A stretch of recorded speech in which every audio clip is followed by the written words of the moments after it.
Hello dear students, myself CMA Padmaja Buzruk. I will discuss cash flow statement. Go to study note number 3, cash flow statement. Cash flow statement is additional information to the users of financial statement. This statement shows the inflow and outflow of cash and cash equivalent. Cash flow statement is considered to be a summarized statement showing sources of cash inflows and application of cash outflows of an enterprise during a particular period of time. It assesses the ability of enterprise to generate cash and utilize cash. Cash flow statement is one of the tools for assessing the liquidity and solvency of the enterprise. It is an essential tool for managerial decision making. Cash flow statement is statement which give information about inflow of cash and outflow of cash, that is nothing but cash entering into the organization and cash going out of the organization. Cash includes cash equivalent also. It is prepared on the basis of published data as disclosed by financial statements of two different financial periods, that is inflow of cash and outflow of cash between two balance sheet dates. So cash flow statement is nothing but it gives information about inflow and outflow of cash between two financial statements or balance sheet dates. Cash flow reports the management net cash flow, that is cash inflow less cash outflow or vice versa from each activity of enterprise, that is operating activity, financing activity and investment activity, as well as of the overall business of the enterprise. The management of enterprise gets a picture of movement of cash resources from the cash flow statement and can assess the stronger and weaker area of movement of cash for different activities of the business for drawing up future planning. Cash flow statement helps management for future planning because it gives inflow and outflow of cash for three activities, that is operating activity, financing activity and investment activity. So stronger and weaker areas of movement of cash can be known to the management and accordingly future plans can be drawn.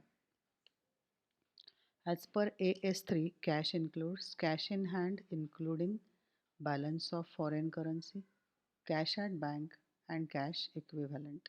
Cash equivalent means short-term, highly liquid investments that are readily convertible into known amount of cash and which are subject to an insignificant risk of changes in value.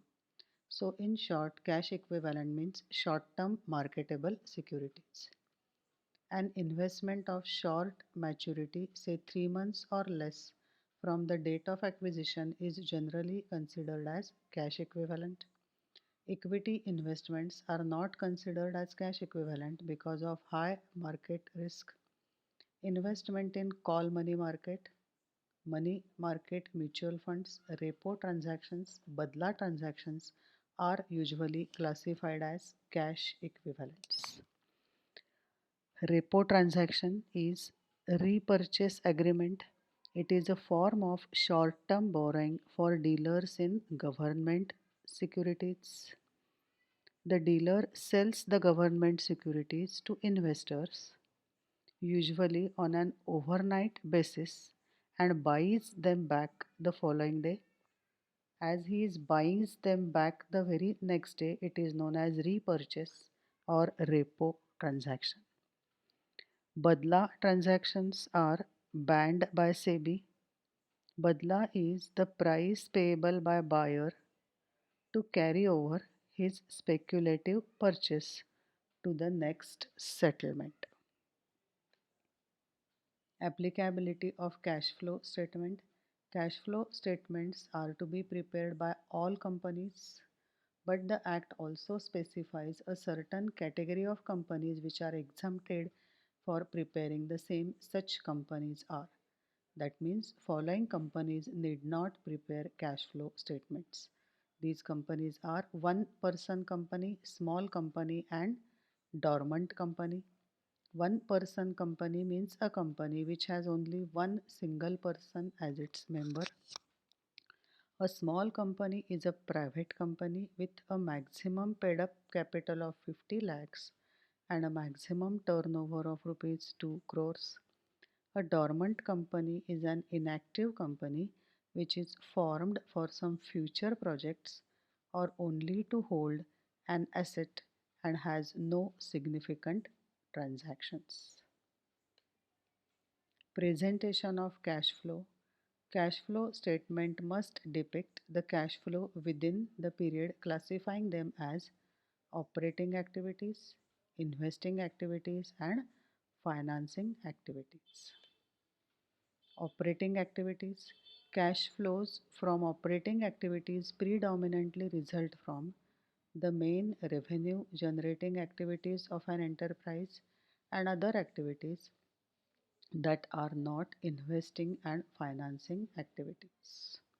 Examples of operating activities are cash received from sale of goods and services, cash received in the form of fees, royalties, commissions, and various other revenue forms, cash paid to a supplier of goods and services, cash payment to and on behalf of employees, cash receipts and cash payment by insurance enterprise for premiums and claims, annuities, and other policy benefits, cash payments and refunds of income tax, unless these are specifically identified as cash flow from financing or investment activities.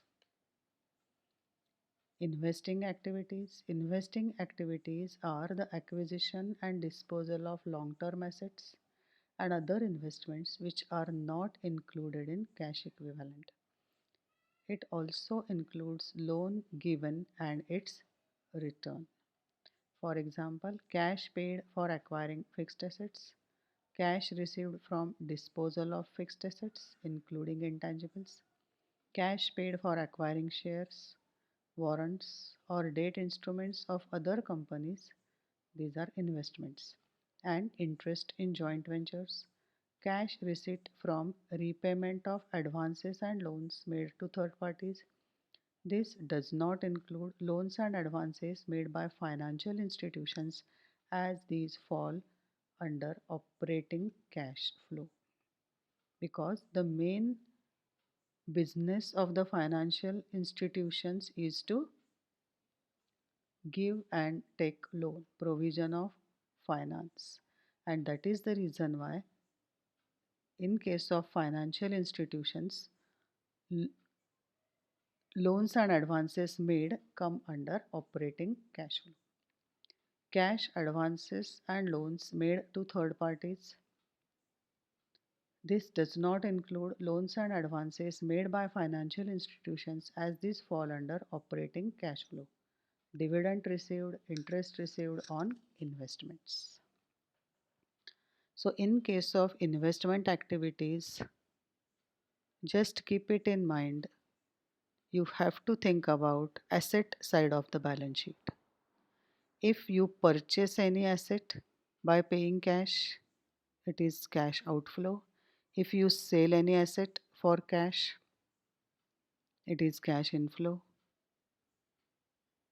If any amount is invested, cash outflow. If investments are sold, cash inflow.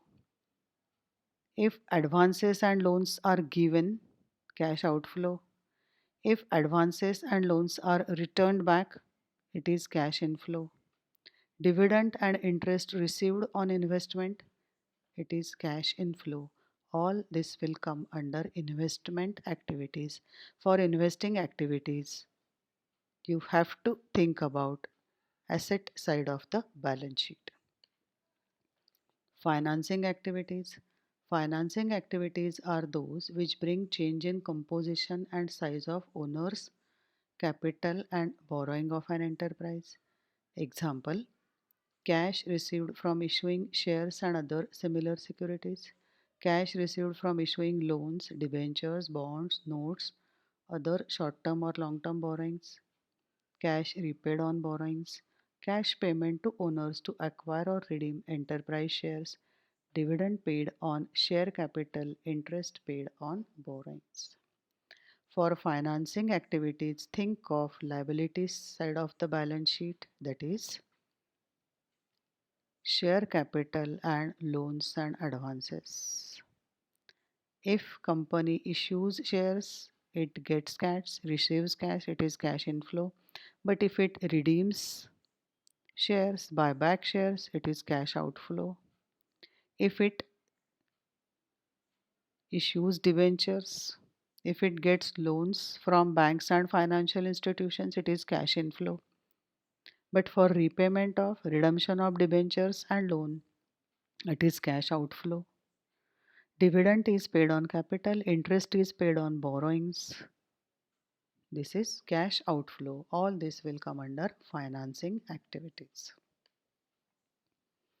Cash flow from investing and financing activities. A company must separately record all the major classes of cash receipts and cash payments which arise from financing and investing activities. Non-cash transactions. Financing and investing transactions which do not require cash or cash equivalent must not be included in the cash flow statement. Those transactions must be presented elsewhere in the financial statement in a way which gives relevant information about such financing and investing activities. Cash flow from operating activities. A company must report its cash flow from operating activities using direct method or indirect method. Direct method, where all major classes of cash receipts and cash payments are presented, or indirect method, where net profit or net loss is adjusted for effect of transactions that are non-cash in nature, such as depreciation, deferred tax provisions, etc., accruals or deferrals of future or past operating cash proceedings or payments, any expense or income related to financing or investing cash flows.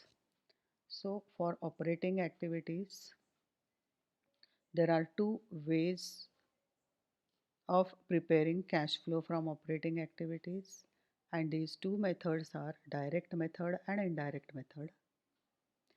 In case of direct method, you have to just add cash received as cash inflow and cash paid as cash outflow. But in case of indirect method, you are supposed to consider net profit or net loss figure, make some adjustments, and you will get cash flow from operating activities. Although direct method is not appropriate, the SEBI requires computation of cash flow from operating activities using indirect method. So as per SEBI, indirect method is to be used. Direct cash flow method. The direct method adds up all various types of cash payments and receipts, including cash paid to suppliers, cash receipt from customers, cash paid out in salaries. These figures are calculated by using the beginning and ending balances of variety of business accounts and examine the net decrease or increase in the accounts. Now we'll see indirect cash flow method. With the indirect method, cash flow from operating activities is calculated by first taking the net profit from company's income statement, that is from profit and loss account, find out net profit. Profit and loss account is prepared on an accrual basis.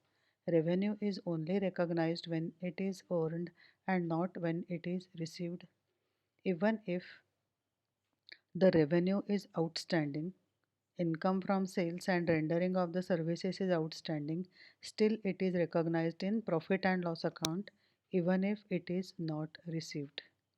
Net income is not an accurate representation of net cash flow from operating activities, so it becomes necessary to adjust earnings before interest and taxes for items that affect net income even though no actual cash has yet been received or paid against them. The indirect method also makes adjustment to add back non-operating activities that do not affect company's operating cash flow. In profit and loss account, incomes and expenses are shown on accrual basis. So even if payments are not made, in revenues are not received, they are accounted for on accrual or outstanding basis. So this cannot be considered as cash flow from operating activities. So you need to make various adjustments. For example, depreciation is not really a cash expense. It is an amount that is deducted from the total value of an asset that has previously been accounted for. That is why it is added back into net sales for calculating cash flow. Now we'll see pro forma cash flow statement as per AS3 by direct method. Pro forma cash flow statement under direct method. Cash flow statement of name of the company for the period ended.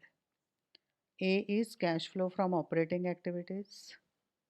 Cash received from customers minus cash paid to suppliers and employees will be cash generated from operations less income tax paid.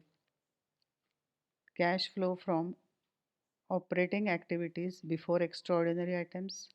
Add proceeds from any disaster settlement, then you will get net cash flow from operating activities. B. Cash flow from investing activities. Proceeds from sale of fixed assets including investments.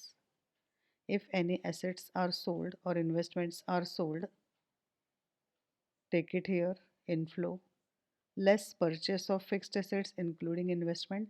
If any investments and fixed assets are sold, that is outflow, deduct it. Interest received and dividend received on investment is to be added. You will get net cash flow from investing activities. C. Cash flow from financing activities. Proceeds from issue of share capital. If you issue share capital, there is cash inflow. If you borrow loans, long-term borrowings, proceeds from long-term borrowings is also inflow. Add these two. Deduct repayment of long-term loan or redemption of preference shares. Deduct interest paid, dividend paid. You will get cash flow from financing activity. Net increase in cash and cash equivalent is nothing but A plus B plus C, that is cash flow from operating, financing and investing activities.